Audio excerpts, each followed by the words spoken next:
right, now it's time for us to take a look at what is coming in from the papers with the press review. This is a Friday, and Gredley going to look at a whole scope of stories making headlines. Very well, to begin with, courtesy of Daily Monitor, they're highlighting that Uganda is going to be achieving the Digital Vision 2040, according to the ICT Minister, Chris Baryomonsi. They're highlighting. Maybe what you need to know about this is that the Hawi ICT Congress around 2022 is a mirror of Mobile World Congress always held in Barcelona, where Hawi has been a top exhibitor showcasing the latest technology. And the Minister of ICT and National Guidance, Honorable Chris Baryomonsi, says that the government of Uganda is fast tracking digital in order to achieve a 2040 digital vision. And he has made the remarks around, he made the remarks yesterday, and now to highlight on what is so special, why the minister has to highlight that we're going to be attaining Vision 2040 in regards to digitalization and getting you included digitally. And he says that the fastest growing sector is also the major driver of Uganda's middle income status around the same year of the targeted situation there of 2040. Yes, 2040. However, looking at the harnessment of new emerging technologies, such as exhibited on Hawi, they highlight a lot about what is being said there. But you know, away from this, let us now put it into context. If we're to be digitalized, if we are to roll on as a country by 2040 to have everyone included, the minister here is not highlighting about everyone getting included. That's my say. And I wish to see you digitally included on every platform, on every technology that arises between that particular range of period between now and 2040. Where are you going to be in regards to inclusions in not just government programs, but inclusions that are going to help you sustainably live on your life with your family, with your spouse, or even with your business. Let's dive into it now. Government is now trying to integrate the UCC, making sure that you now, for example, you can now know whether you're holding a fake phone or not by simply dialing what? Star hash. Star 16. No, star hash. Star hash 16. No, star hash 16. Yes, star hash. 0 hash. There's a zero somewhere. You can know whether you're having a very fake phone or whether you're having, you know, it is actually star hash 06 hash. You can dial that now and you can get to know whether your phone is fake, exactly, whether you're carrying, you know, a counterfeit, or even your phone couldn't be actually recognized. So you're carrying something that is not even existing. So some of the digital inclusions that are happening, like that one, it is simple. I mean, you can just get to know. And people seem not to appreciate some of the programming that, you know, government includes its people. When we're just telling you, you can check your phone whether it's fake or not. So that number it brings, you can go to the search engine, put it there, it will bring the record of your phone. So you may seem like, why do I need to do that? But in the end, this is part of the digitalization that we are talking about. So sometimes it's not about you despising some of the programmings coming your way. Away from that, there are other programmings like getting onto electronic systems. Now for the business community that do traveling, you want to do business. And by the way, you should not just leave it to the business community. You could be there and you're interested into making collaborations, making integrations with other neighbors. How are you going to always do that when you're always comfortable in your circle? And then you do not want to go electrical in regards to your identification. Now we speak about this, we have got NERA, which is coming on board to make sure the national IDs, the ones we are holding now, are going, you know, to be eroded off, and we have electronic ones coming. And you're there, you don't want to be in, you know, your country system. electronically? How are you making sure you're going to get digital? I mean, when we speak about digitalization, those are all entities around digitalization, because at the end of the day, it's going to help you if you want a very quick and fast service. You're going to go to the hotel. They're just going to check up, you just check your name, and every information we relay. And we've got people traveling. We now have the e-passport, and then you're there, you feel like it's going to be a waste of time for you to go online and applying for an e-passport, for you to go on maybe Ministry of Internal Affairs to inquire further information. You don't need even to go there. Digitalization begins with services that are there for you to embrace, and later on, it's for your beneficial factor. Not a government factor, but your beneficial. Government is simply getting helped here to enroll people on the platform that it is going to be easier for tracking. But the other challenge that are coming on with digitalization, as I conclude on this one, Joram, and you give us your submission, when we speak about devices, that is the tracking devices, that are going to be pinned onto your motorcycle, onto your car, that is still being discussed in Parliament. That is one thing that I, myself, in my opinion, I don't buy.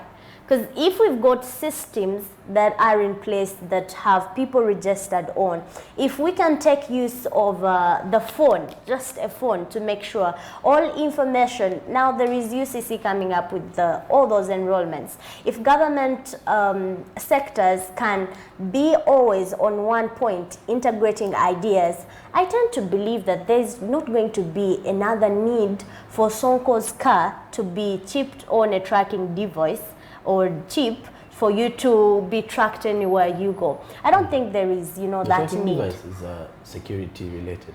Yes, but that is still a digital tool. Because for them, no, for the tracking device, that one is a 10-year deal, security. And, so you prefer your car being pinned on a tracking device? No, I wouldn't prefer it, but that's what the law wants. So once the government, it's not the law, but that is what the government is planning to do. But is it for the better? How many countries are using tracking devices onto people's cars? It is security related. I understand. So either way, if at all you wish to have it done, you have to actually go for it. Because I do believe in the long run, with the implementation process, if you don't have it, it will be just like a permit. And you will have to face the law. But let's I'm sorry to interject there, in terms of privacy, I wouldn't choose it to be there. But because I'm sorry to interject there. You come to me to buy your car. Are you just going to take it? I have to register. You have to take details from of it. That proves that it's now mine. I've taken it from Rita's. It's now mine. I get the logbook, all those details. I need to keep everything. And if government could now integrate the system from car dealers on registration systems, that is vis-a-vis the border or any means of transportation. It could be a bicycle, because even bicycles can do crime. But those are extra charges. Bicycle. I mean, let it meet the purchase. If a bicycle does crime, I'm driving my point home. A bicycle can do crime. It can help in stealing. Someone steals and wraps people everything on a bicycle. People steal with bicycles. Exactly. And then they run off immediately. Yeah, then was bad yeah. But as I drive my point home here to conclusively, remarkably reach it out, that if government now can bring on board people selling vehicles, people selling motorcycles, and table them there to create that systematic way of registration, I don't believe that you have seen the car, the number plate is there. And you don't go to that particular organization that sells that Honda or sells that Bajaj whatsoever, and then you request the date of purchase, and everything is there, and then you start tracking the movement of that. Even when I sold it, that means people should always be clear, when I'm selling my vehicle to you, we go under an electronic system.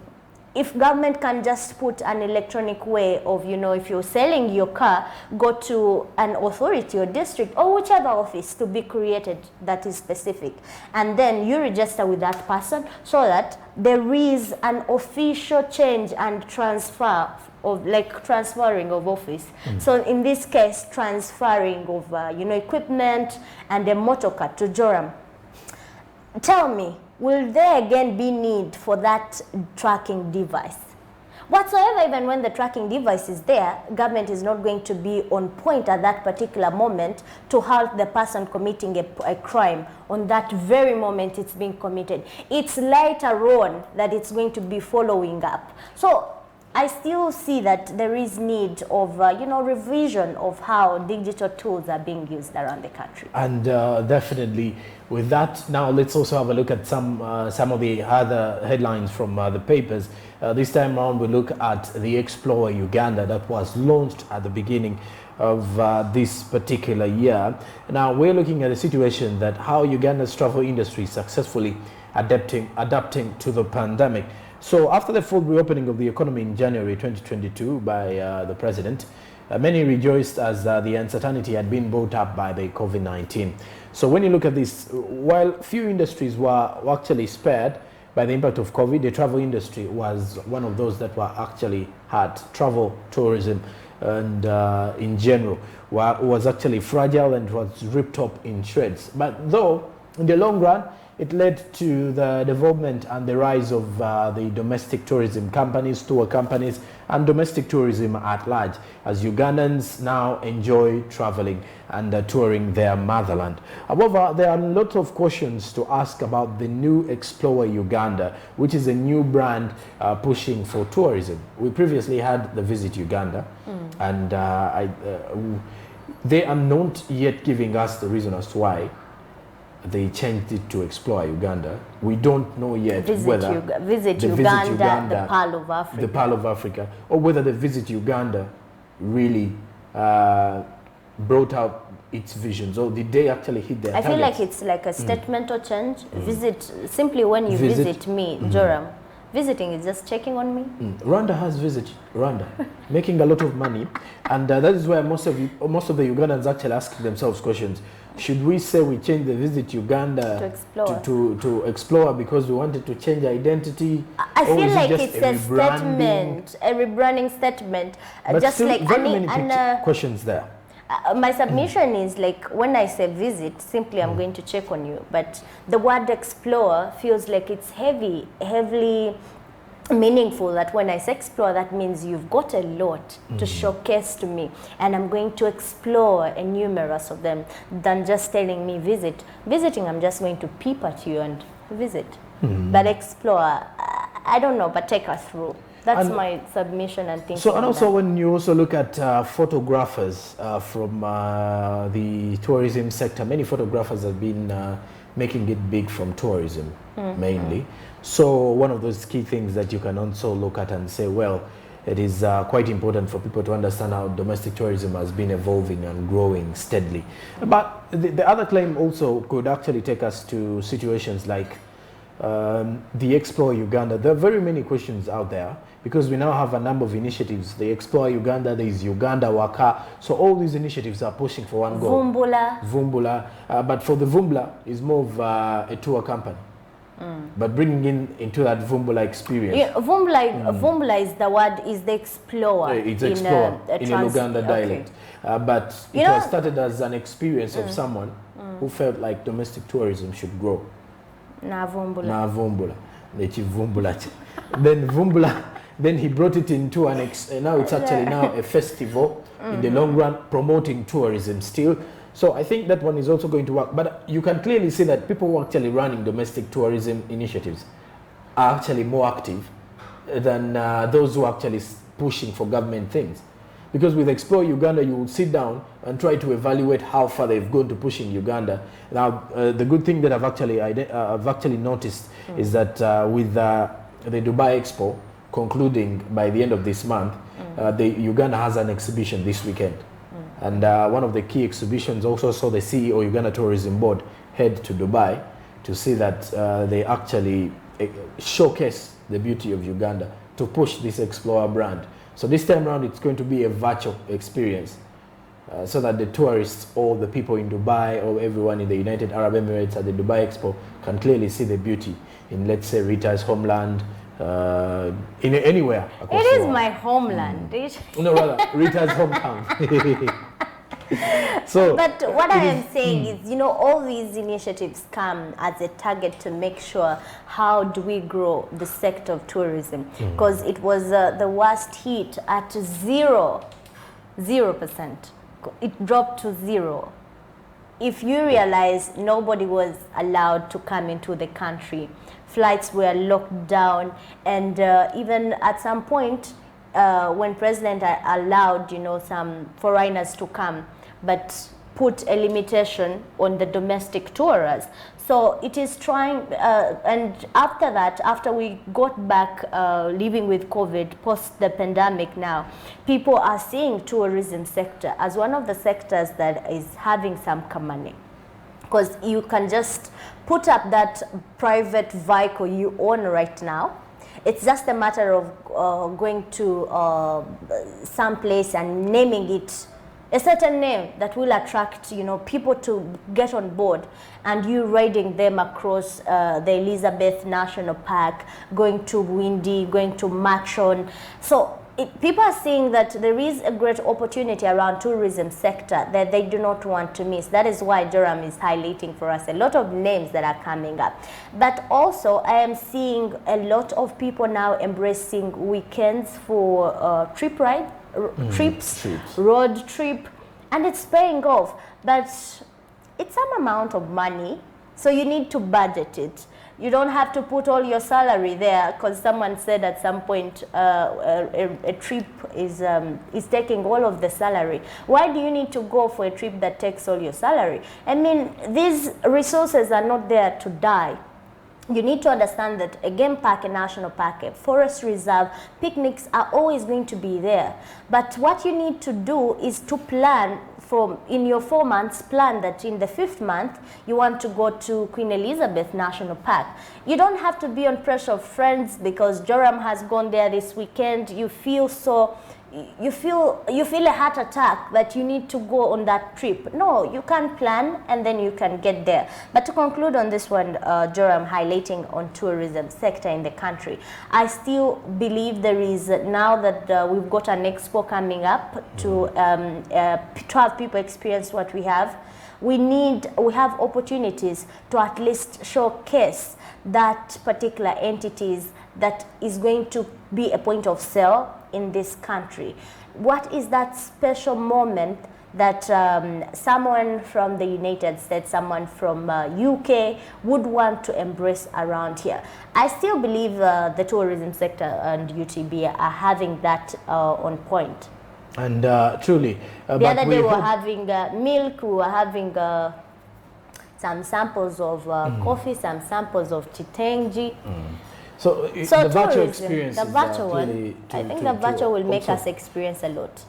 Even last time it was, there are screens there in the Ugandan, is it lobby, or the we can showroom. even tend to explore, borrow content from anywhere across Nigeria, across. No, we don't need to borrow. It. I think we have good we have good marketing content. Strategy. Unless the marketing strategy, but we do have the content. The content is available. How to bring it out? Don't take it, please. Definitely the better way to go. But still, the Expo Uganda still having a lot of questions to prove and to ask why they actually had to change from Visit Uganda to Explore Uganda. Did Visit Uganda? We'll be following up as to why. Situation. And why? Because as a matter of fact, it becomes very difficult actually to get to the Uganda Tourism Board. But no matter what, do you need to put it in your mind that I have to visit or explore, whatever the word it is? No, the explore is actually to look at the international world, because for the Ugandans, clearly some of them have now picked up.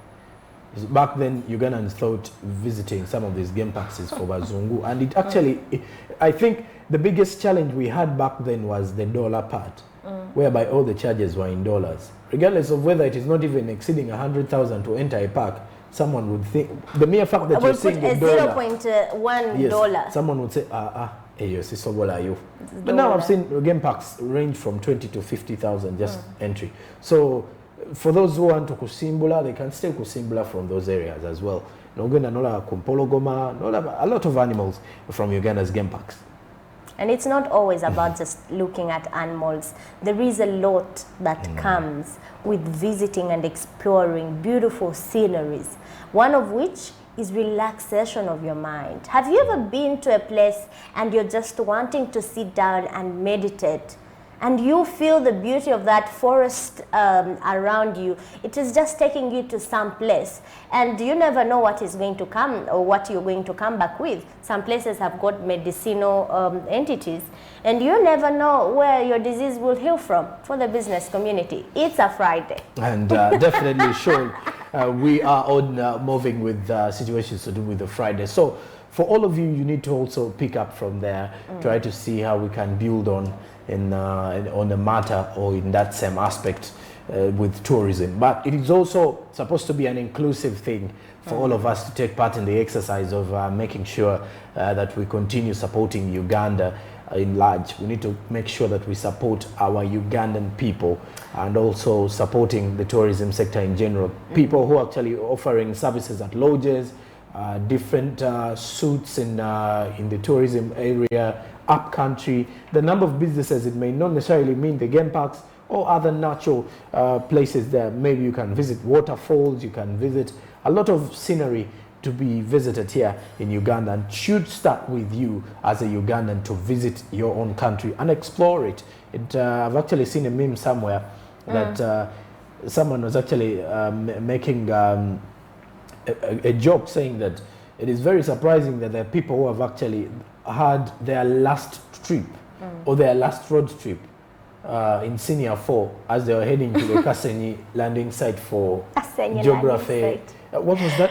Is it field what? Field trip geography. Field work.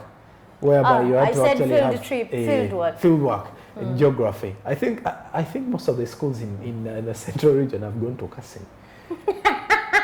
The other places, it's contributing. It's a good thing regardless. It's contributing to the economic activities there. I still want to know people of Kasenyi if they are still making that money, because almost every Senior 4 class or Senior 6 somehow they're going to Kasenyi. They go to Kasenyi landing site. And I think for the teachers who mark this UCE, USCE, it's obvious Senior 4 Kasenyi. So for the people who have actually Kasenyi, Katwe is for those high-end schools.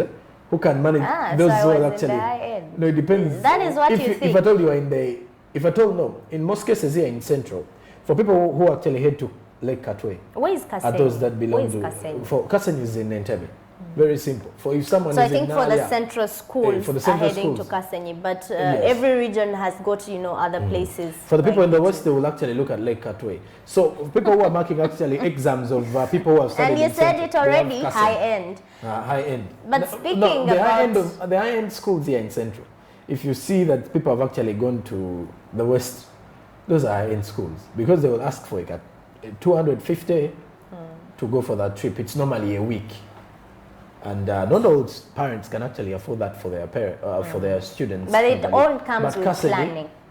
You can afford it when you plan, because you know your child. No. Everything is affordable. Sometimes. Did you know everything is affordable? Some people. Do you know the funny part? Sometimes you don't know African parents. An African parent will tell you, No, Jaram, you know that your son, your daughter, is in Senior 3. And next year is going to Senior 4. Senior 4 will require at some point a Even trip. Senior 3, by the way. Why don't you start saving for that trip in that particular time, so that by the time it comes, I won't go there. I won't go there, but away from that, as we enter into a break, speaking about entertainment, a lot of bivulus are going on. My concern here now is the same date, I have noticed it, the same date, Baranga Chameleon somewhere. The same exact date is on another post the same time. The same date is on last week he was on and who is last weekend he was on a Kuchala in Western Uganda and he was supposed to perform at Vumbula. So after Kuchala, I think he didn't even eat the Kuchala for the friend because he was at the friend's Kuchala. So he had to drive immediately to come and make sure he attends Vumbula. So, but at least he made it there. I want to know, don't fall for fake posters that are happening. And we're going to return with that discussion. Joram, do you know that? You can't tell me Joram post Sonko you expected in Entebbe that time, that same date. You expected. There's a poster in Barara that shows Beyonce is going to perform. And, the Beyonce show. The Beyonce show. I'm being honest here. So these are some of the posters that people actually put out there. Ugandans can set posters. So when you talk about people not following, I'm waiting for that Beyonce in I'll need to show Joab and Rita that poster once I get it of Beyonce. She's not coming in Uganda. I saw it. You saw it somewhere. Yeah, I saw that Beyonce coming. All right, let's take a break and we shall return to discuss more of events management.